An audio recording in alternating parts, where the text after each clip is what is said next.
bien, luego de esa oración vamos a iniciar nuestra clase de ciencias naturales en el día de hoy. Vamos a iniciar con un video reflexivo, como siempre, para motivar nuestro día y aprender algo para la vida.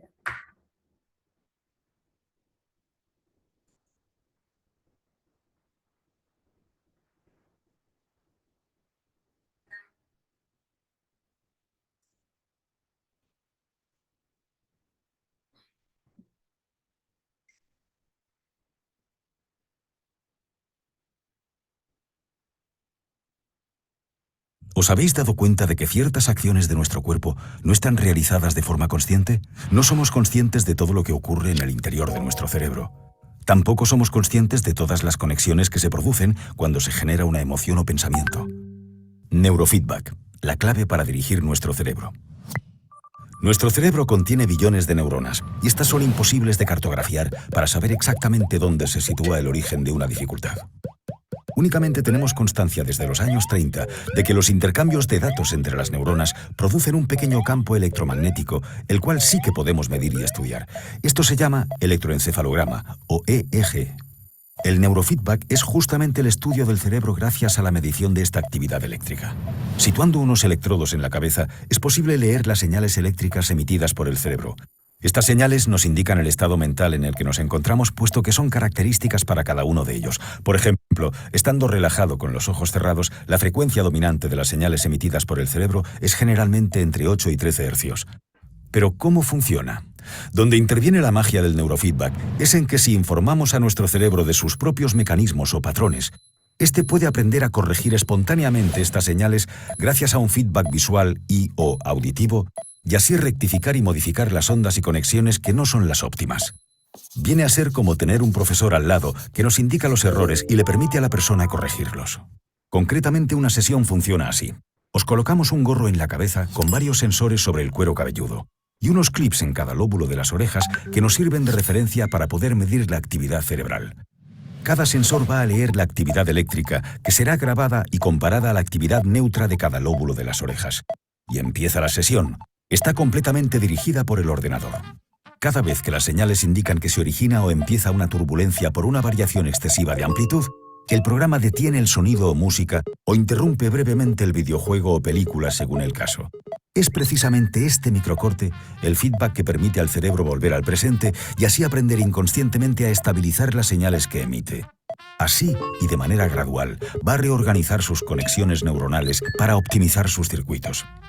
Todo esto gracias a nuestra plasticidad cerebral. Es la misma que nos permite hacer neurofeedback en todo momento con nuestro entorno. El entrenamiento es progresivo y cuando una modificación está asentada es de por vida. El cerebro viene a ser como un músculo y como tal, cuando repetimos los mismos ejercicios, estos acaban por automatizarse. Es como cuando un atleta de alto nivel repite los mismos ejercicios hasta que estos se convierten y se integran en parte de su vida con naturalidad. Su cerebro va a integrar ejercicios y a la vez sus músculos se van a desarrollar para dar el máximo de su fuerza y precisión cuando se requiera. De igual forma que en el deporte mejoramos con la práctica, al cabo de un tiempo las modificaciones de las ondas cerebrales se pueden reproducir sin el recurso de un dispositivo.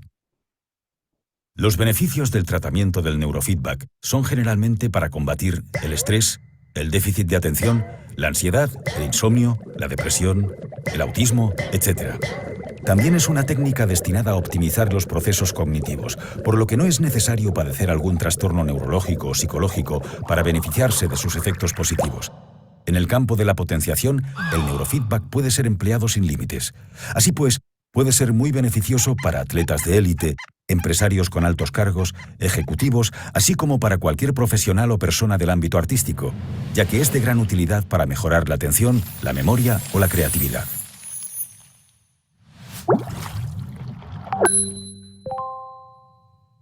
Muy bien, excelente.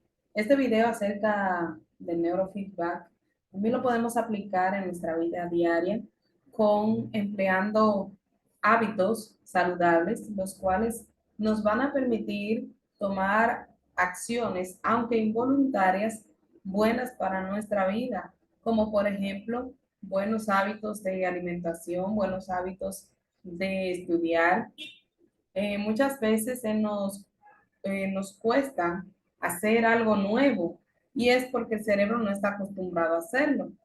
Pero si nosotros hacemos una práctica de más de 21 veces, como se dice, nuestro cerebro ya creó una red neuronal y esta va a ser más fácil de elaborarla luego de ese tiempo. Así nosotros podemos aprender a tomar buenos hábitos de estudio, buenos hábitos de lectura y luego ya no va a ser tan cansón, incluso será hasta divertido. Esta es la reflexión en el día de hoy.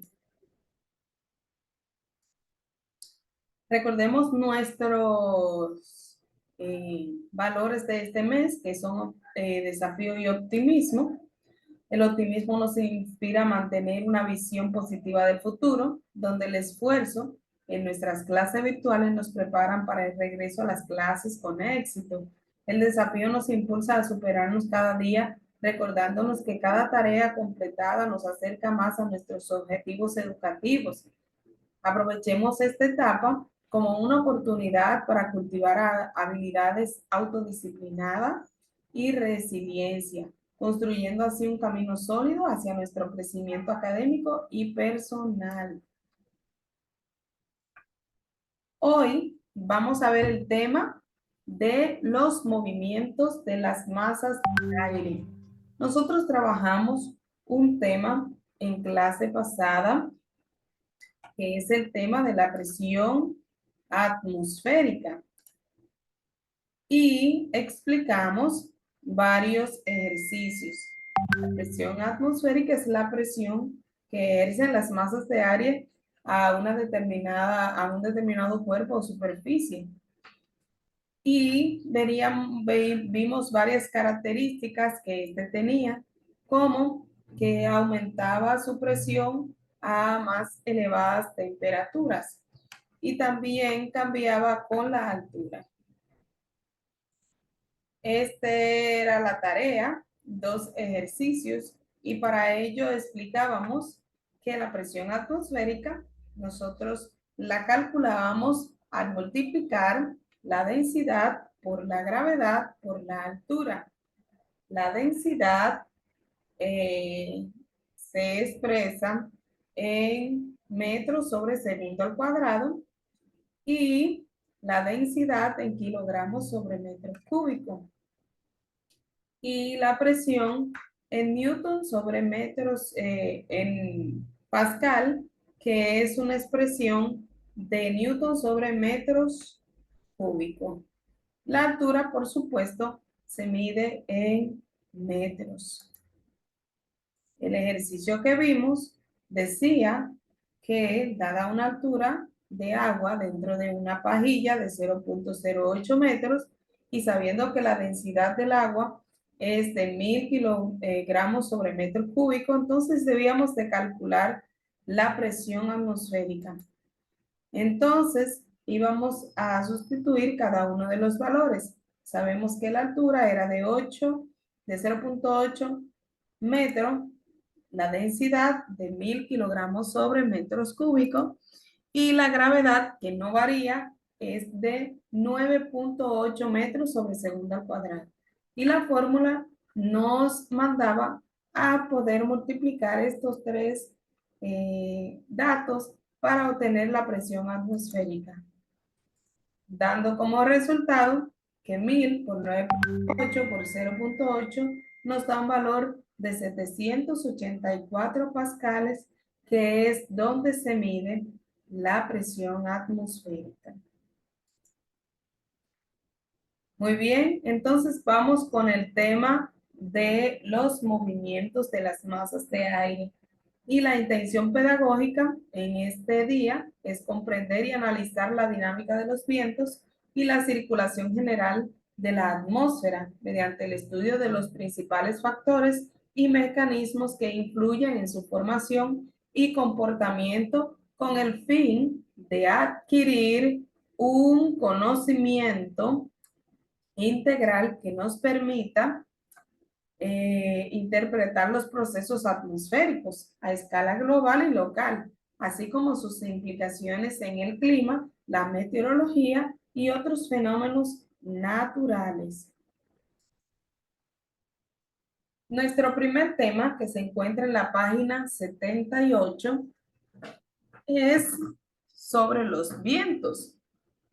Como recordarán, los vientos son corrientes de aire. El aire está compuesto de diferentes gases. Alexander, ¿recuerda cuál es el gas más abundante en la atmósfera?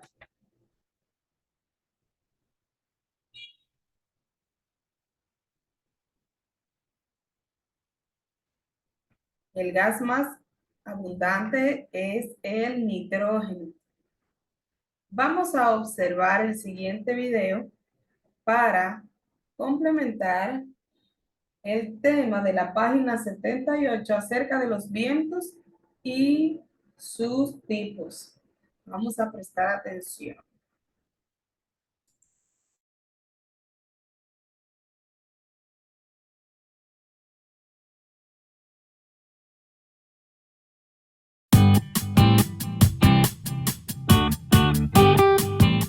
Bienvenidos. Hoy vamos a hablar del viento. Las capas de la atmósfera y la presión atmosférica que vimos en videos anteriores tienen un tema en común, el aire.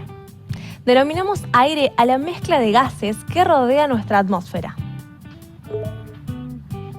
Estos gases son una combinación de nitrógeno y oxígeno principalmente y otras sustancias. Aunque no las notemos, tienen peso, ocupan espacio, están atraídas hacia el planeta por la gravedad y sobre todo pueden trasladarse. El viento es simplemente el movimiento del aire de una zona a otra. Pero esto no es tan sencillo, ya que para que se produzca este fenómeno intervienen principalmente los factores presión atmosférica y temperatura. En el caso de la presión atmosférica, cuando entre dos zonas la presión del aire es distinta, este tiende a moverse desde la zona de alta presión hacia la zona de baja presión. En el caso de que se produzca por variación en la temperatura, cuando el aire cálido asciende por convección aumentando su volumen, una masa de aire frío se mueve y ocupa su lugar. Esto puede producir desde suaves brisas hasta fuertes tormentas tropicales. Ahora veamos, ¿cómo se mide el viento? Existen dos valores a determinar, la velocidad y la dirección. La medición de la velocidad se obtiene a través del anemómetro. Cuando el viento choca contra las cucharas, estas giran sobre su eje y se mide la velocidad del viento, que podemos traducir a kilómetros por hora o metros por segundo. Para determinar la dirección del viento, se utiliza la veleta. Cuando el viento hace presión sobre su aleta, esta gira y el extremo opuesto a la aleta nos indica la procedencia del viento y podemos decir si es un viento que proviene del norte, del sur, del este o del oeste. Para que estos instrumentos obtengan los datos más precisos posibles, deben estar colocados en una zona despejada, lejos de casas, edificios o árboles que puedan interrumpir o desviar el paso del viento. Este fenómeno, que parece tan simple, da lugar a grandes cosas, como veremos en estos datos curiosos. Con su fuerza erosiva, el viento puede modificar paisajes tanto a lo largo de muchos años como también en pocas horas, como en el caso de las dunas del desierto. Desde la antigüedad, el viento es utilizado en los barcos para propulsarlos gracias a la fuerza que ejerce sobre las velas. El viento puede ser utilizado como método ecológico para generar energía a través de instalaciones eólicas. También es un factor fundamental en la vida, ya que muchos tipos de plantas esparcen sus semillas gracias al viento, que es el encargado de transportarlas hacia otros lugares donde nacerán nuevas plantas. El viento fue nuestro tema de hoy y hay muchos más. Los invito a suscribirse a nuestras redes sociales, ingresar a infoclima.com y poder aprender sobre meteorología básica con nuestros videos. ¡Hasta pronto!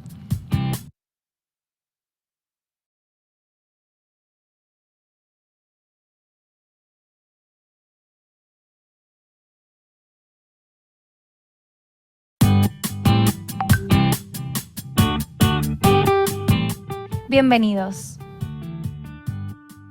Hoy continuaremos hablando de los vientos, Vamos a describir brevemente los tipos de vientos más comunes. De acuerdo a su dimensión o escala de recorrido, se pueden separar en 3 grandes grupos. Estos pueden ser los vientos planetarios, locales o estacionales. Los vientos planetarios son causados como consecuencia del movimiento de la rotación terrestre que origina un desigual calentamiento de la atmósfera por efecto del Sol. Estos vientos ocupan grandes extensiones de la superficie terrestre y facilitan el transporte de masas de aire cálido.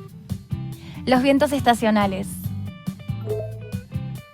son aquellos cuya dirección no permanece constante, sino que varía de acuerdo a las estaciones del año, como veremos más adelante en otro video. Los vientos locales se denominan de esta manera porque pertenecen y se manifiestan en una determinada región en particular. Son producidos como consecuencia de las características geográficas y de acuerdo a la zona obtienen diferentes nombres. Veamos cómo se producen algunas brisas de los vientos locales. Durante el día, la Tierra se calienta más rápido que el agua del mar por la acción del Sol y causa que el aire caliente ascienda y su lugar sea ocupado por aire más fresco, es decir, viento que viene del mar. De noche, la Tierra se enfría más rápido que el agua, entonces el aire que se encuentra sobre la superficie del mar está más caliente y tiende a ascender, haciendo que se produzcan un flujo de viento desde la Tierra hacia el mar. En las montañas o los valles, durante el día, el aire se calienta rápidamente y sube por la montaña. Al anochecer se enfría y se vuelve más denso y desciende al valle desde las alturas. Los vientos pueden generar al hombre muchos beneficios, pero las acciones irresponsables pueden convertir al viento en una fuerza devastadora. Cuando vayas de campamento y enciendas fuego para darte calor por la noche o cocinar algún alimento, asegúrate de armar la fogata lejos de cualquier material que pueda arder para que el fuego no se propague. Cuando hayas terminado de utilizarlo, asfixia el fuego echándole encima agua o tierra. La más mínima chispa que sea arrastrada por el viento puede desencadenar incendios que se propagan rápidamente, destruyendo grandes áreas forestales y matando animales que quedan atrapados entre las ramas. Los tipos de vientos fue nuestro tema de hoy y hay muchos más. Los invito a ingresar a infoclima.com y a suscribirse a nuestras redes sociales.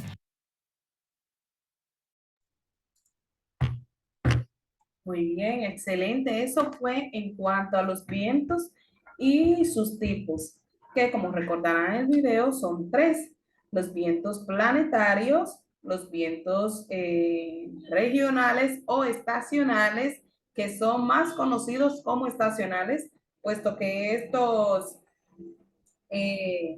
cambian de acuerdo a la época del año, según la estación, y están los locales. En la parte de abajo vemos que en las partes altas de la atmósfera desaparece el efecto de rozamiento de la superficie y los vientos soplan paralelos a los isóbaras, una mayor constancia en su velocidad. Los sistemas que se definen en altura entonces son las ondas Rossby y las corrientes en chorro. Las ondas Rossby está debido a la rotación de la Tierra. En las altitudes medias del viento circula en ondas en torno al polo, arrastrando aire tropical al norte y aire polar hacia el sur. Mientras que las corrientes en chorros, estos son flujos de aire de trayectoria sinuosa y forma tubular, achatada y casi horizontal, como unos miles de kilómetros de longitud. Muestran el contacto del aire frío con aire más caliente. A través de ella se pasa de bajas a altas presiones y con frecuencia varía la variación de la temperatura.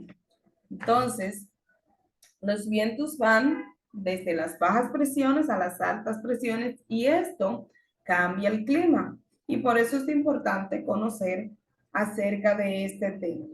Nuestro próximo tema, que se encuentra en la página 79, es la circulación general de la atmósfera, el cual vamos a comprender a través de este interesantísimo video.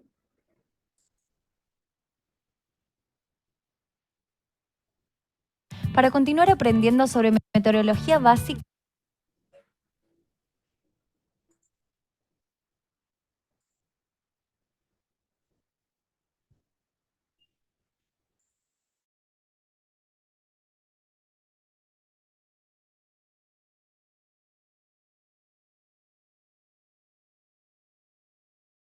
¿alguna vez te preguntaste de dónde viene el viento?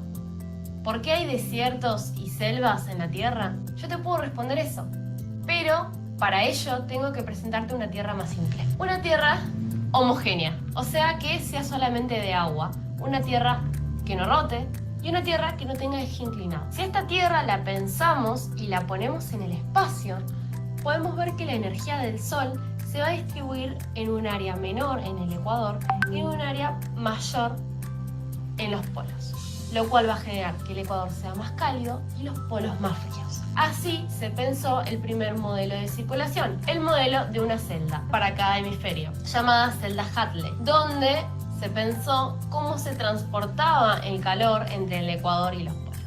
Y esto sucedía así: en el ecuador el aire más caliente ascendía hasta unos 18 kilómetros de altura hasta la tropopausa y fluía hacia los polos, descendiendo y volviendo a fluir hacia el ecuador.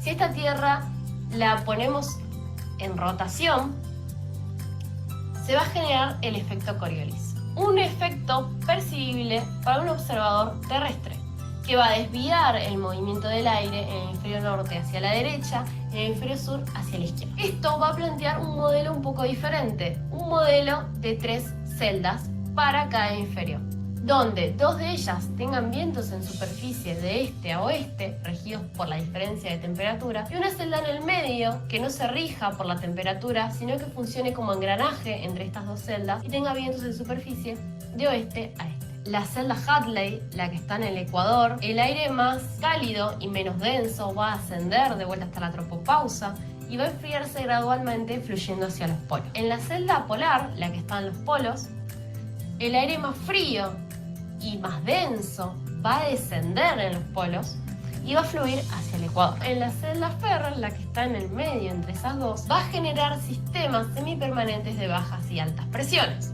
generados por los ascensos y descensos de las otras celdas. Cuando el aire desciende, se va a generar alta presión, o sea que van a haber cielos despejados, lo cual va a traer escasa precipitación, y es ahí donde van a estar todos los desiertos del mundo, a una latitud de 30 grados en el norte y en el sur.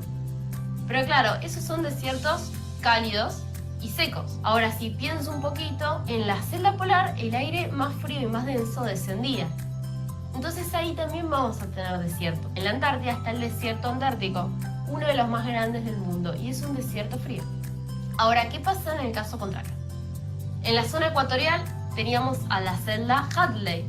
El aire ascendía, o sea que entre las 2 Hadley el aire se va a ver forzado a ascender, se va a generar nubosidad y va a precipitar bastante, lo cual va a provocar las selvas tropicales, que van a estar alrededor de todo el ecuador.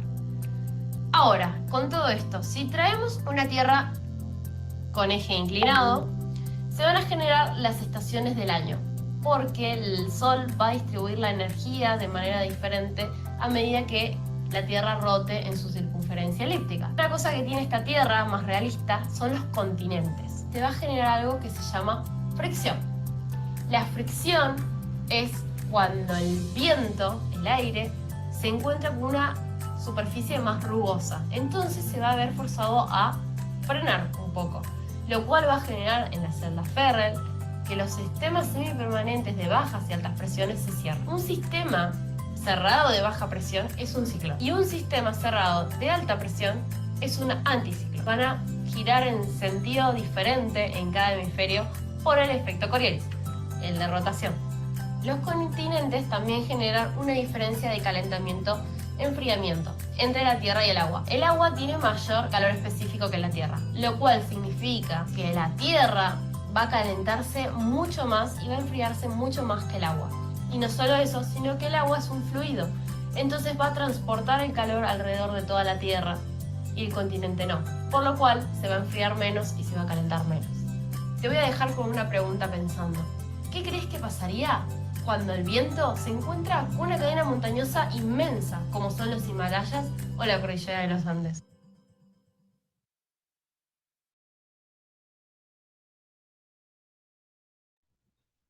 Muy bien, excelente. Estos videos nos explican claramente de cómo funciona la circulación general de la atmósfera. En la página 79, acerca de este tema, dice que la circulación general es un fenómeno gravitacional que se produce debido al calentamiento desigual entre el ecuador y los polos. Además, en esta impactan otros factores como el viento rotacional de la Tierra, la distribución de las tierras y mares y las propiedades del aire.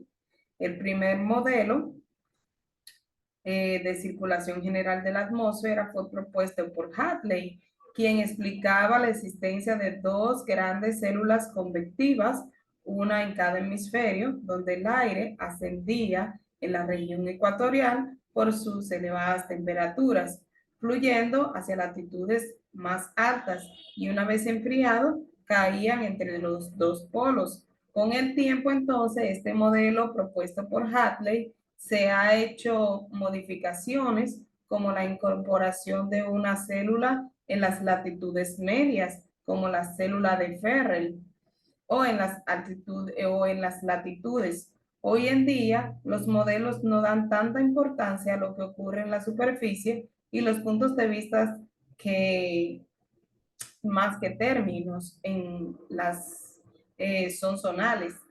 La circulación celular solamente se conserva en los trópicos y en las latitudes medias, cerca de los polos, donde aparecen los remolinos sobre el transporte meridional. Y también se destaca el papel de las corrientes de chorro y de los ciclones y anticiclones. La célula de Ferrel se relega a un segundo orden.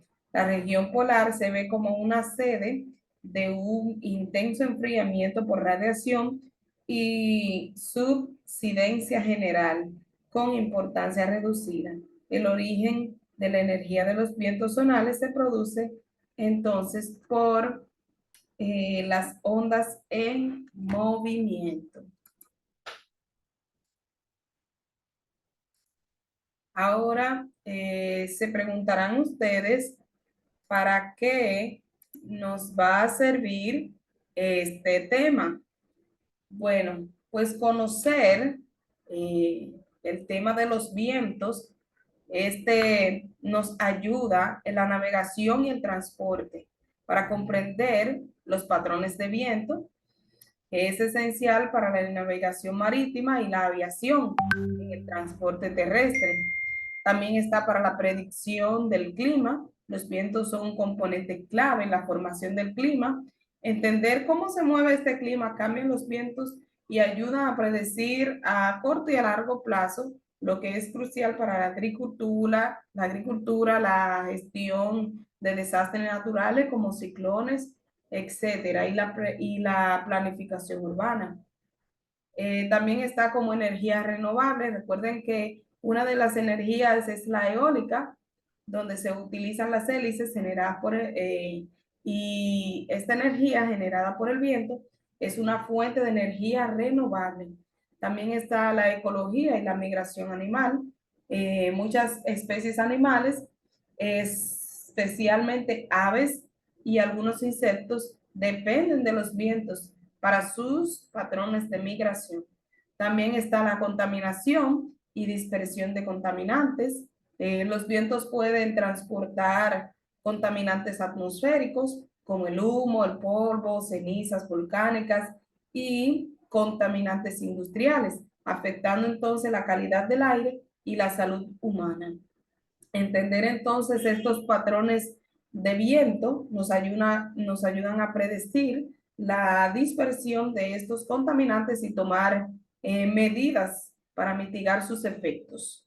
También nos ayuda en la agricultura y la silvicultura. Los vientos pueden influir en la difusión de las precipitaciones y en la erosión del suelo. Comprender los patrones de viento es importante para la planificación agrícola y forestal, así como para la gestión de la irrigación y conservación del suelo. Esta clase es sumamente corta en el día de hoy. Este es el trabajo que van a hacer ahora. Van a responder las siguientes preguntas acerca del tema de hoy, que son los vientos y cómo se forman, cuáles son los tres tipos principales de viento y cómo se diferencian entre sí. Pueden hacerlo utilizando su libro de texto, con ayuda del libro de texto, también con ayuda de Google, inteligencia artificial y demás. Esta imagen se va a enviar por WhatsApp para que usted pueda copiarla en sus cuadernos y poder realizarla.